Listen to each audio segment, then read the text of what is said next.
Olá, sejam bem-vindos ao quinto módulo do MBA em Gestão de Operações. Este módulo vamos abordar o planeamento a médio prazo, portanto, e vem no seguimento dos dois anteriores, onde nós falámos no terceiro módulo na estrutura de planeamento e controle de operações, e no módulo 4 estivemos a falar do planeamento a longo prazo, mais particularmente no plano mestre de produção e na sua validação, ou seja, estivemos a falar do MPS, Master Production Schedule, e estivemos a falar da validação feita através do RCCP, Rough Cut Capacity Planning. Ok, chegados a este ponto, temos que pegar nos planos feitos a longo prazo, ou seja, temos que pegar no MPS e detalhá-lo. E cada produto final que está identificado no nosso MPS tem que ser explodido, ou seja, deixamos de falar em produtos finais para falar nos seus materiais e nos seus componentes. E isso é trabalhado aqui a este nível, ao nível do planeamento médio. E aqui já não vamos falar mais de MPS, agora aqui a referência é o MRP, Material Requirements Planning. MRP esse que há de ser também validado, tal como aconteceu com o MPS pelo RCCP. Aqui a ferramenta que valida o plano de carga é o não é o R, é o CRP, Capacity Requirements Planning. Portanto, mantemos sempre aquele raciocínio. Primeiro planeamos as encomendas, ou seja, planeamos a carga, e depois validamos os planos através destas ferramentas RCCP e, mais concretamente, agora vamos falar do CRP. Este módulo é bastante grande, comparado com os anteriores. Tem muito cálculo, portanto é importante vocês terem acesso, digamos, a uma folha de cálculo, ao Excel, e também, por favor, acompanhem com a folha de Excel que foi elaborada, portanto, porque tem lá os exercícios resolvidos para vocês poderem perceber. Ok, aqui está, digamos, de uma forma geral, a estrutura deste módulo, portanto, que estão planeadas 3 semanas para a sua duração. Disse-vos que quem vai dominar aqui vai ser o MRP, e depois sabemos validar o MRP pelo CRP, Capacity Requirements Planning. A primeira lição fala do MRP e dos seus conceitos de suporte. Portanto, quando nós falamos de MRP, já não estamos a falar de produto acabado, estamos sim a falar dos componentes desse produto acabado. Todos os componentes sem exceção. Ou seja, o que é que eu estou a falar? Estou, por exemplo, a falar da embalagem, por exemplo. Normalmente os produtos vêm embalados, não é? Mas no fundo não é isso que nós damos valor, portanto não é isso que nos importa, mas digamos a embalagem, o saco plástico, a fita cola, o autocolante, o que quer que seja que fez parte daquela embalagem, também tem que ser planeada, porque também estamos a falar de consumo de materiais. Ou até mesmo os alfinetes, como acontece às vezes com a roupa, com uma camisa, por exemplo, ou aqueles plásticozinhos que suportam os colarinhos, etc. Portanto, isto também são elementos que são planeados ao nível do MRP. Todos os materiais sem exceção, portanto, devem ser planeados. Se estão ou não dentro dos sistemas MRP, pois isso cada empresa irá decidir, mas têm que ser também planeados. Porque podemos correr o risco de estar, digamos, na iminência de fazer o planeamento de uma encomenda, e até mesmo já na iminência dessa encomenda estar a ser despachada, e depois descobrimos que faltam lá esses materiais, tanto faltam lá os sacos de plástico, faltam lá as etiquetas, o que quer que seja. Tanto é importante também planear esses materiais que, se calhar, na perspectiva do cliente são insignificantes, mas na perspectiva, digamos, da organização não são nada nesse sentido. Aqui feita uma evolução do sistema MRP, então eu peço que, digamos, que leiam isto com alguma atenção. Não estamos a falar de uma ferramenta recente, pelo contrário, ela aparece nos anos 50 e antes disso, digamos, as suas origens estão ainda na década anterior, através desta famosa equação, a famosa QEE, Quantidade Económica de Encomenda, que depois nós, quando chegarmos ao módulo da logística, que é o módulo 9, voltaremos a falar nela. Mas agora aqui partimos do princípio que esta quantidade já existe, que já foi calculada, porque é um ponto de partida para o nosso MRP. E porquê? Porque o MRP trabalha com lotes. E esta quantidade económica de encomenda não é mais nem menos do que um lote. Estão aqui alguns conceitos de suporte. A começar pelo tempo, o MRP trabalha com tempos, não é? Portanto, temos de ter noção de quanto tempo é que demora a produzir, quanto tempo é que demora a comprar. Portanto, essa informação tem que estar disponível. Portanto, nós temos que dar a conhecer ao sistema MRP qual é o tempo, que é para depois o sistema fazer o desfazamento. Ou seja, quando nós dizemos ao MRP qual é a data de entrega, em que temos que entregar o produto ou que temos que comprar o produto, ele conhecendo este tempo, este lead time, o que ele faz nem mais nem menos é fazer o offset, ou seja, faz uma deslocação. Ou seja, puxa para trás, portanto vai à data de entrega e desconta o lead time e determina ele qual é que é a data de início ou da produção ou da compra. E porquê é que eu digo da produção ou da compra? Porque o MRP tanto planeia produtos ou materiais comprados como produzidos. Portanto, se vocês pegarem qualquer produto na vossa empresa, por exemplo, dificilmente a vossa empresa fará internamente todos os produtos.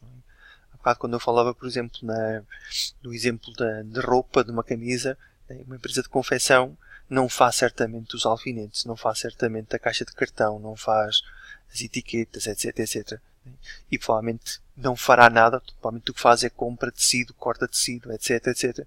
Portanto, estamos a falar em simultâneo de planos de compra e planos de produção ou de montagem. E para ambos os casos temos de ter sempre conhecimento aqui do tempo.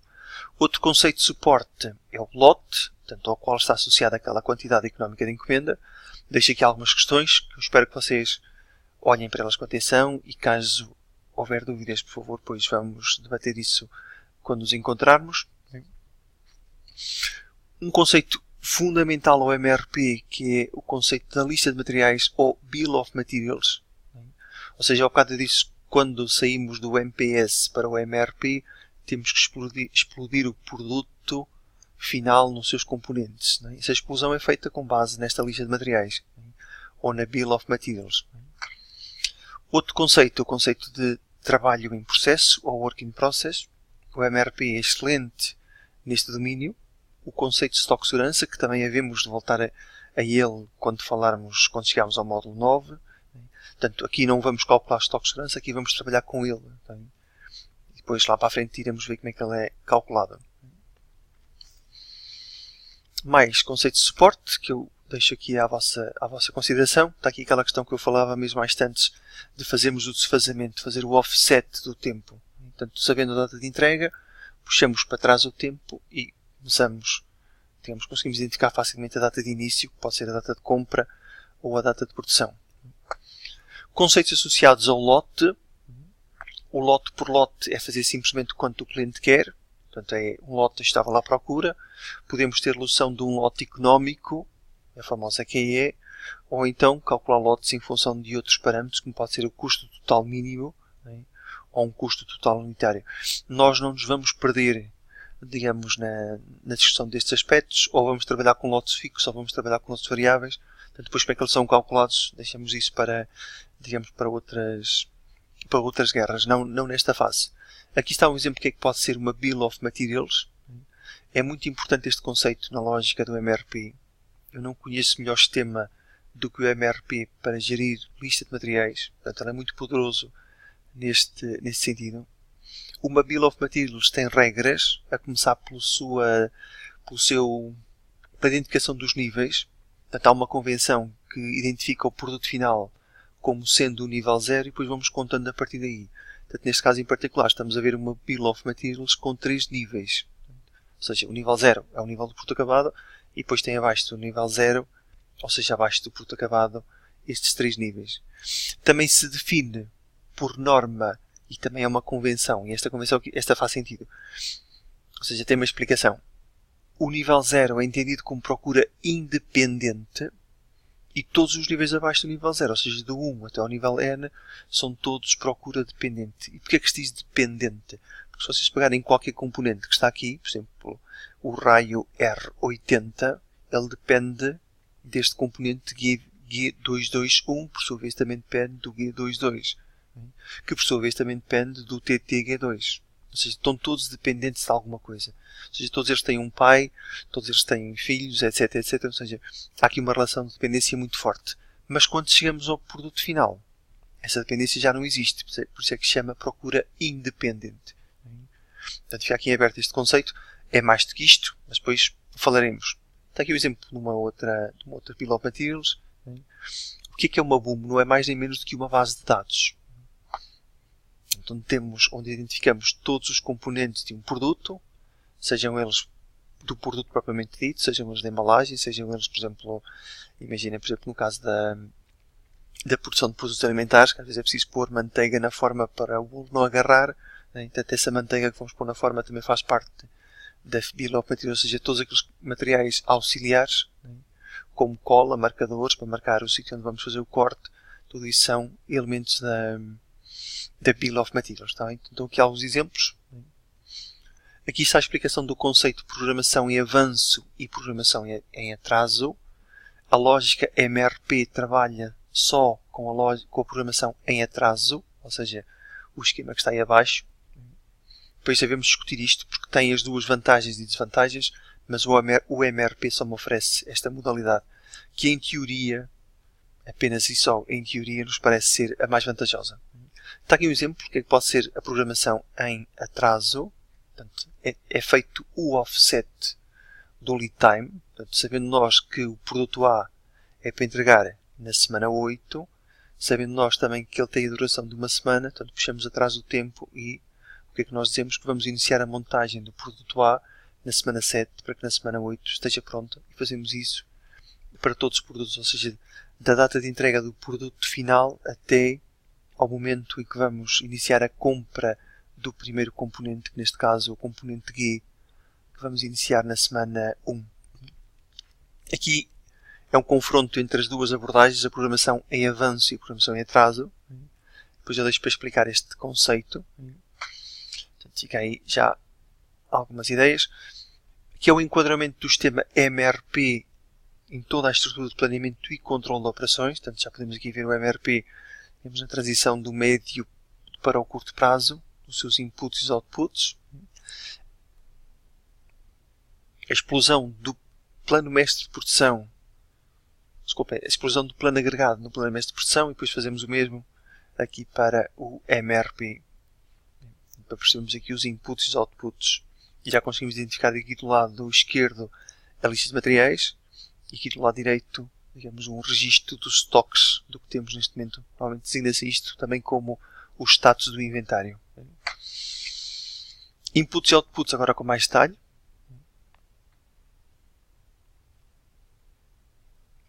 Ok. Desculpem. A importância de validarmos os planos de materiais.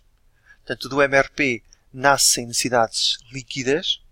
Falámos no último módulo das necessidades brutas. As necessidades brutas são as que estão identificadas no nosso plano mestre de produção, que entra no MRP, e o que é que ele vai fazer? Ele vai subtrair o que é que já existe em mão. Ou seja, o que é que já existe no armazém, o que é que já existe na despensa. Portanto, antes de irmos às compras, vamos ver o que é que temos no frigorífico, vamos ver o que é que temos na nossa despensa e compramos só o que é necessário. Portanto, aí chamamos de uma necessidade líquida. E como eu disse, o MRP tanto planeia produto comprado como produto feito. Portanto, é de esperar que seja emitido um plano de compras e um plano de fabrico. Portanto, por isso é que há essa divisão. O que nos fica em casa, ou seja, o que é fabrico, temos que ter certeza que temos capacidade para o fazer. Por isso é que aparece aí essa questão, se temos ou não capacidade. Se sim, tudo bem, fica a capacidade reservada, ficam as salas, ficam as máquinas, ficam os carros. Se não, temos que fazer alguma coisa, ou trabalho extra, ou então até mesmo, eventualmente, fazer revisão dos planos de materiais. Portanto, mas essa questão será tratada no CRP nas próximas lições. A explicação da lógica, percebemos isto, eu recomendaria voltar a ver aqui o slide 20, e digamos, no slide 22 está a explicação em texto, como é que funciona este mecanismo. A folha de cálculo, porque aqui vamos trabalhar com uma folha de cálculo, que também já existe no documento que vos foi entregue. O cálculo MRP é muito simples, é um cálculo mecanizado, que convém que se perceba, mas depois de perceber vão ver que é mesmo muito simples. Portanto, aqui está a explicação do que é que significa cada uma daquelas linhas. As necessidades brutas, que eu disse há bocadinho, vêm do nosso plano mestre de produção. A recepção programada é uma quantidade que vocês vão receber no início do período. Portanto, se aparecer alguma quantidade naquela linha, é uma quantidade que está disponível. E está disponível porquê? Porque pode ter sido uma devolução, pode ter sido uma quantidade que vocês mandaram fazer fora a um vosso subcontratado e vai cair naquele dia ou naquela semana. Portanto, não é uma necessidade, é uma recepção. Em mão é o que vai ficando em estoque no final de cada semana. Portanto, é o nosso work in process. As necessidades líquidas é o que verdadeiramente nós precisamos, ou seja, vamos às necessidades brutas, subtraímos a quantidade em mão e subtraímos a recepção programada e ficamos com o valor líquido. Valor esse que tem que depois ser ajustado ao lote, como devem imaginar. Portanto, o valor líquido pode ser, imaginem, 5 garrafas de água, mas nós quando compramos garrafas de água ela vem em packs de 12. Portanto, vamos ter que ajustar essa necessidade líquida, digamos, a um pack de 12. Portanto, porque dificilmente o nosso fornecedor nos vai entregar, digamos, um pack insertado só para nos satisfazer a nós, digamos, a nossa necessidade. Portanto, temos que fazer este ajuste. Ou seja, na questão do lançamento e da recepção das ordens, e reparem, só pus aí ordem, portanto pode ser a ordem de compra, como pode ser a ordem de fabrico. Portanto, nessa recepção é que é feito esse ajuste, digamos, às quantidades em que nós compramos ou em que nós fornecemos. Portanto, aqui é dado um exemplo de cálculo. Portanto, eu espero que vocês percebam. Isto é um cálculo muito simples, mas é um cálculo que convém perceber, treinando e mecanizando. Nesse exemplo, para não complicarmos, estamos a trabalhar com 0 estoque de segurança, porque quando ele não é 0 temos que acautelar sempre a sua existência. Estamos a trabalhar com um lote de 15 unidades. Portanto, este 15 tem que ser, digamos, temos que o ajustar sempre. Reparar, por exemplo, aqui na semana 6, a necessidade líquida são 5 peças. Isto deu lugar a recebermos um lote de 15. Como temos uma semana de desfazamento, portanto, estes 15 que estão aqui da semana 6 para serem recebidos foram lançados, ou vão ser lançados, isto é futuro, desculpem, vão ser lançados na semana 5 para recebermos depois na semana 6. Ok, mais informação. No MRP também é frequente, já não tanto, mas ainda é frequente fazer o congelamento, digamos, do período que está metidamente à nossa frente. Expliquei-vos no último módulo qual a importância ou qual a justificação para este congelamento, para de alguma forma protegermos o nosso shop floor, mas fica fixo. Portanto, sabemos que durante os próximos 5 dias, ou que seja, aquilo estará fixo. Aqui uma explicação. As aplicações do sistema MRP em diferentes setores de atividade. Não contem em contar o sistema MRP em serviços, porque não faz sentido. Portanto, devemos ter lá mais para a frente um módulo que fala só sobre gestão de serviços. Portanto, o MRP já não entra nesse mundo. Também MRP para planear materiais. MRP também tem falhas. Portanto, deixo aqui à vossa consideração para pegarmos nisto e para lermos. Falei alguns no OPT e na TOC. Também será um tema de uma lição independente. É uma área muito interessante, depois iremos ver. E espero que peguem nestas questões e que a resolvam. Portanto, se houver alguma dificuldade, mesmo durante este intervalo até nos voltarmos a encontrar, por favor, estejam à vontade. A lição número 2 tem a ver com os cálculos, ou seja, como é que a gente vai pegar naquela folha de cálculo e pomos isto em funcionamento. Para isso vamos pegar num produto PF, que é composto por uma submontagem. Por sua vez, essa submontagem tem 4 componentes C1 e tem 2 componentes C2. O mesmo PF, que tem uma submontagem, também leva 3 matérias-primas. Esse Raw Material RM leva 3. Ou seja, para montar um PF preciso de uma submontagem e preciso de 3 Raw Materials. E pronto, vamos fazer a explicação. Na folha, no ficheiro de Excel que vocês têm, está lá todos os cálculos. Portanto, aqui também temos esse percurso. Portanto, repito, os cálculos não são complicados. Agora convém é treinar. Daí estar aí essa frase que eu uso com frequência, que diz que a prática leva à perfeição. Portanto, isto é totalmente verdade aqui para o caso do MRP. Como desafio, deixo-vos aqui também um exemplo de cálculo para vocês realizarem. Agora, este aqui é um desafio diferente, porque estamos a falar de um produto final A. Portanto, imaginem o produto final, o que é que pode ser o produto final? sei lá, um exemplo. Imagina que nós fazemos bicicletas, está bem? E o produto final são as bicicletas.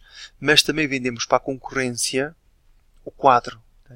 Imagina o quadro sem ser pintado, sem levar autocolantes, para não identificar as nossas bicicletas. Portanto, o A é bicicleta, é o produto final, mas quando vendemos o quadro à parte, quando vendemos o quadro para a concorrência, também é um produto final. Ou seja, o B, que é o tal quadro, é simultaneamente procura dependente porque entra no A, mas quando é vendida à parte é procura independente. Portanto, sendo procura independente, está aí um plano mestre de produção da semana 21 até a semana 28, ou seja, estas quantidades, as quantidades de Bs que eu vou vender à parte, está bem? Estas quantidades de A que eu vou vender. Portanto, A é a minha bicicleta. Portanto, não esqueça que para cada bicicleta, ou seja, para cada uma dessas bicicletas que estão aqui, eu vou precisar de Bs também.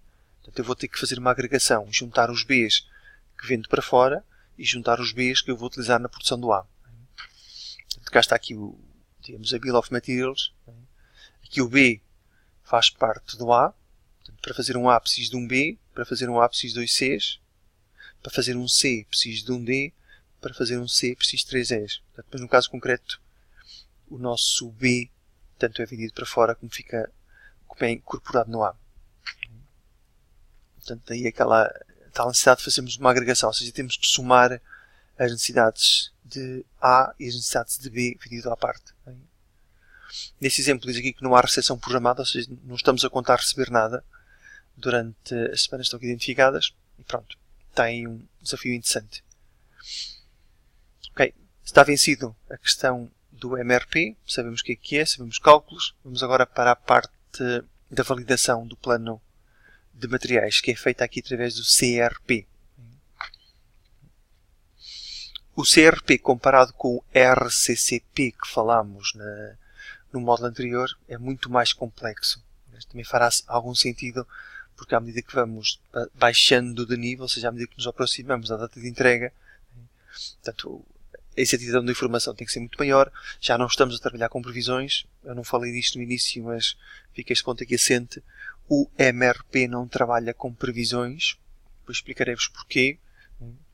Portanto, estamos a trabalhar com dados muito mais concretos, ou seja, qualquer falha, qualquer erro, notam-se com muito mais incidência do que se notará ao nível do RCCP. Também não estamos a falar em, eventualmente, um ano à nossa frente, ou 6 meses à nossa frente, como falámos no MPS.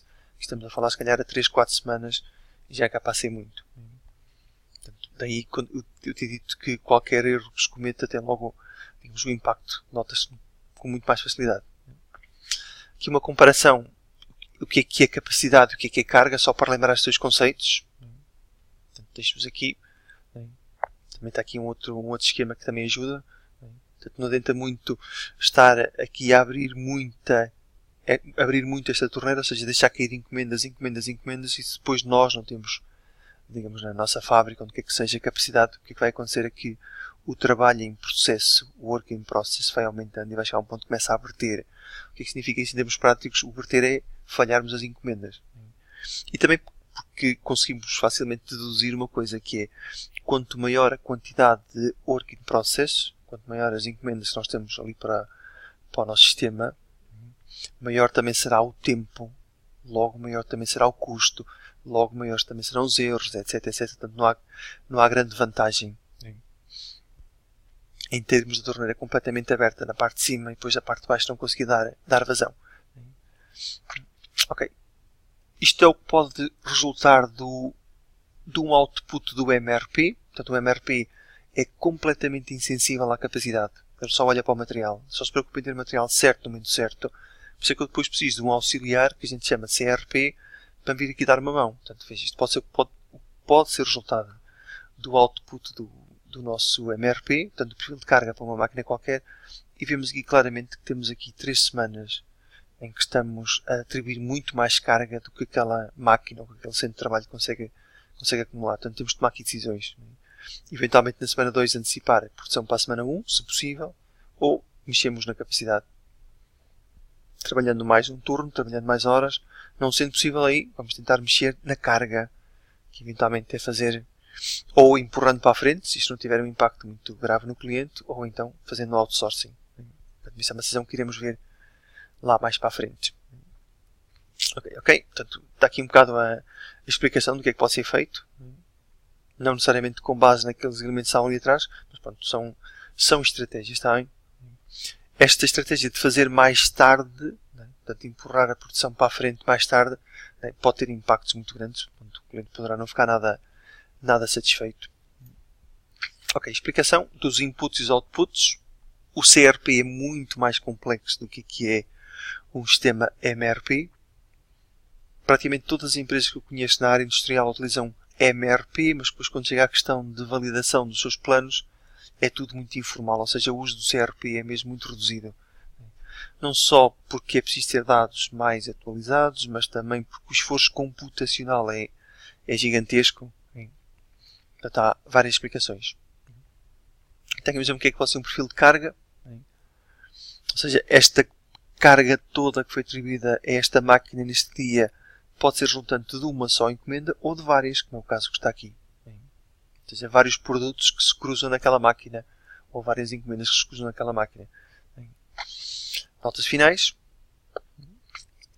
Relembramos o conceito ATP. Portanto, espero que isso esteja presente na vossa memória. Falámos nele no módulo 4. Portanto, é aquela informação que eu vou dar ao meu comercial. Olha, eu ainda tenho aqui disponível este tempo.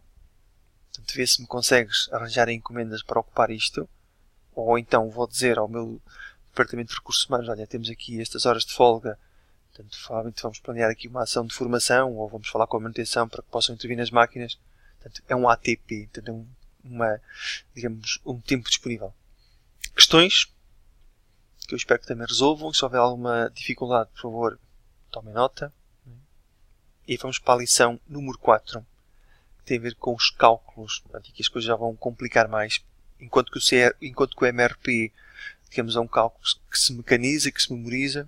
Aqui não quer dizer que não seja também possível fazer ao nível do CRP, mas digamos, é mais puxadote. Aqui vamos basear um exemplo. Temos aqui 4 produtos que são para ser feitos ao longo destas semanas, da semana 23 até a semana 32. Temos os dados das rotas de fabrico, rotas de gamas operatórias, portanto, ou seja, conseguimos saber que máquinas visitam os produtos. Por exemplo, o produto D, o D que está aqui em baixo, vai à máquina 1, vai à máquina 3 e vai à máquina 4. E estes são os tempos de fabrico. E temos aqui os tempos de setup dos mesmos produtos quando vão àquelas máquinas. Ou seja, preparar a máquina 1 para fazer o produto D demora quase 1 hora. Na máquina 3 para fazer o mesmo produto são 40 minutos. Na máquina 4 para fazer o artigo D são 55 minutos. E assim por diante. Portanto, agora é preciso saber combinar estes tempos. O tempo de execução e o tempo de preparação de máquina. Estão aqui ao lado dados do equipamento, eficiência e disponibilidade, e também sabemos qual é o tempo disponível por máquina.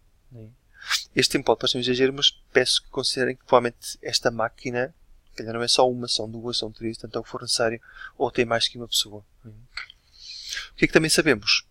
E aqui já começa a fazer diferença do RCCP. Como vocês sabem, nem todas as encomendas nós as conseguimos entregar a tempo. Porque a máquina variou, ou porque faltou matéria-prima, ou outra coisa qualquer. Portanto, é natural que hajam encomendas já atrasadas. O MRP ignora isso completamente. O MRP já tratou de ter o material certo no momento certo, mas quando chegamos à parte da capacidade, eu não posso ignorar essas encomendas, porque elas estão lá para ser feitas. Se estão lá para ser feitas, vão ocupar os meus homens, vão ocupar as minhas máquinas. Portanto, temos de ter noção do backlog, ou seja, o que é que está para trás.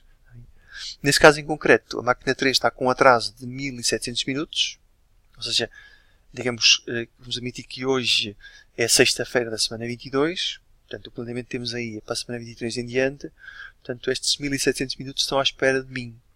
Portanto não é só validar, digamos, as produções que estão aqui, da semana 23 até à 32, como também temos que anular o mais depressa possível este atraso. Porque provavelmente o cliente já deve estar chateado connosco, e assim por diante. Portanto, o mesmo passa aqui com a máquina 4, estão as duas com trabalho em atraso. Portanto, é o backlog. Back para trás, log, é um registro das encomendas em atraso. Também. Ok, está aqui feita a explicação. Desculpem. Onde é apresentado o cálculo da capacidade, que no fundo é o produto da eficiência, disponibilidade e o tempo. Vezes o tempo que está disponível.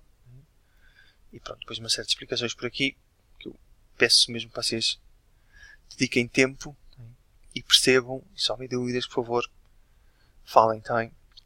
Aqui não vamos conseguir ter, digamos, uma resolução, digamos, tipo quase matemática, ou seja, pomos os valores na calculadora, carregamos no Enter e ele diz-me que o valor é este também.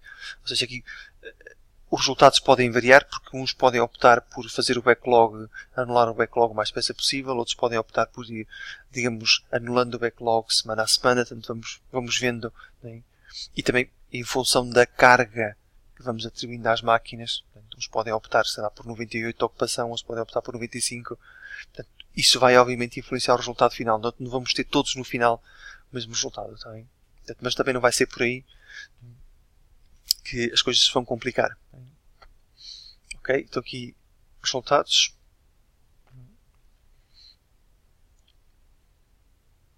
Aqui mais um exemplo de um perfil de carga, do que é que poderá ser uma solução para um excesso de carga, para esse overload. Portanto, poderá ser tentar anular o excesso de carga consumindo o ATP nas semanas anteriores. Poderá ser uma solução, se estivéssemos a falar de produtos alimentares, produtos perecíveis, provavelmente não seria uma boa solução. Comentários finais. Desafio para o final da lição. Espero que peguem nele.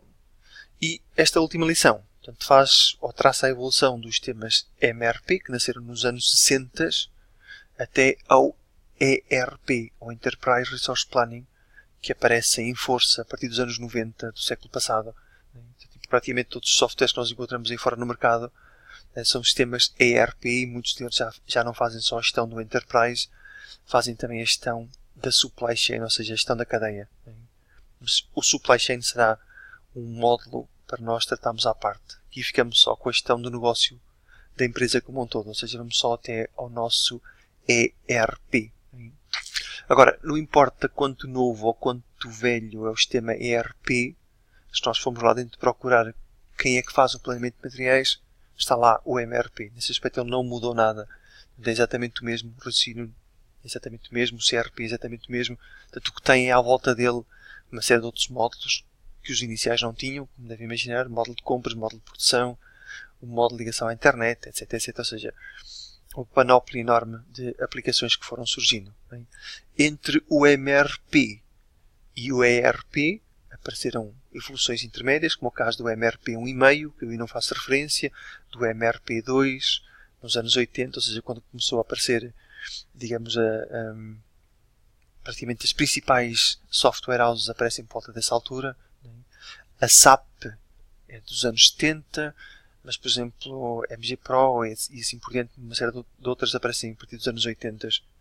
Portanto, também coincidiu com a altura da introdução do PC da IBM, com o aparecimento da Microsoft, também início dos anos 80. Portanto, houve aqui uma conjugação de fatores que fizeram que se criasse condições para o desenvolvimento de muitos softwares neste domínio. A oferta é mesmo muito grande.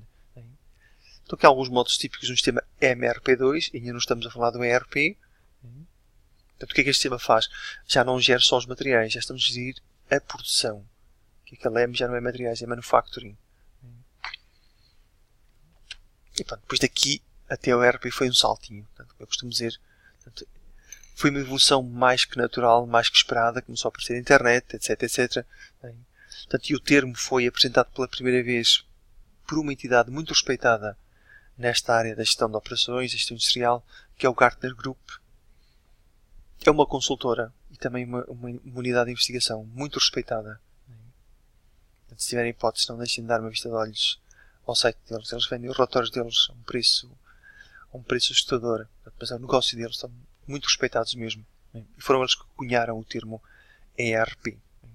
Também aqui se notou uma coisa interessante a partir desta fase, ou seja, até aqui, até ao MRP2, quem dominava essencialmente era o mundo académico, mas depois o mundo académico deixou de ter pedalada e passaram a ser estas grandes entidades, como o Gartner, como o Boston Consulting Group, como as grandes software houses. Perdemos alguma pedalada em relação a estas grandes empresas. Sim? Okay. também do ERP para o SAM, também há de ser mais um saltinho. Portanto, já há aplicações muito interessantes neste domínio. Depois iremos falar um bocado sobre isso. Portanto, deixo aqui também para vocês fazerem alguma investigação também neste domínio. Então aqui há alguns módulos no sistema ERP.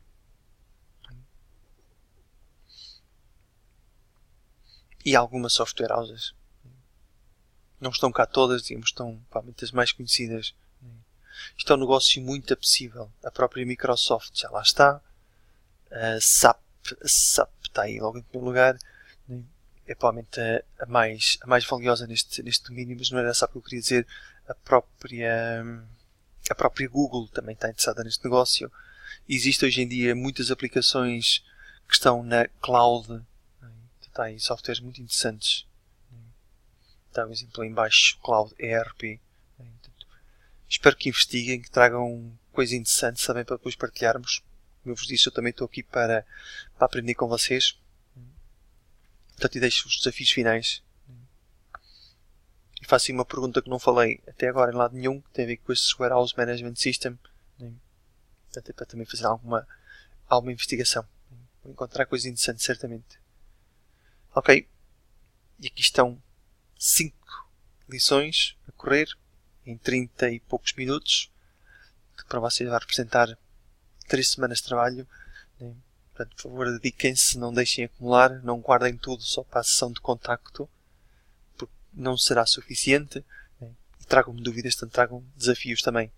Pronto, e é tudo, muito obrigado e votos de um bom trabalho.